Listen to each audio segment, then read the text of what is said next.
కాబట్టి నీలాంటి వాడు దేవతలకే దేవత అంతటి వాడు వస్తే ఉత్తి చేతులతో ఎలా దండం పెడతాము అని పూలు పళ్ళు తీసుకుని మరీ దండం పెడుతున్నట్టున్నాయి అయ్యా. ఎందుకు చేస్తున్నాయి అని ఆలోచిస్తే, మామూలుగా మనందరికీ చెట్లకు గనక పూలు పూచి ఉంటే ఆ పూచిన పూలని కదిలించకూడదు, ఎందుకంటే చూడడానికి అందంగా ఉంటాయి, అందంగా ఉండే పూలను కోస్తే మహాపాపము అనే భావన ఉంటుంది.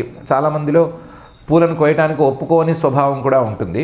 అది చాలా వరకు సబబే. కానీ పూలు గనక దేవతా పూజకి, దేవుడి భగవంతుడి యొక్క పూజకి వినియోగించే మాట అయితే కోయటమే ఉత్తమము అనే భావాన్ని వ్యక్తం చేస్తున్నాడు. పూలు ఆ చెట్ల తాలూకు ఫలితాలైతే ఆ చెట్ల తాలూకు పాపాలను పోగొట్టుకోవటానికి ఆ చెట్లకి పూలు అనేది అవకాశం ఇచ్చినట్లు అవుతుంది. దీంతో పాటుగా పవిత్రమైన వృక్షం కానీ, బాగా పూలు పళ్ళు కాచే వృక్షాలు కానీ, ఏ వృక్షాలైనా సరే ఆ వృక్షాల్లో జీవుడు అనేవాడు ఒకడు ఉండాలి కదా.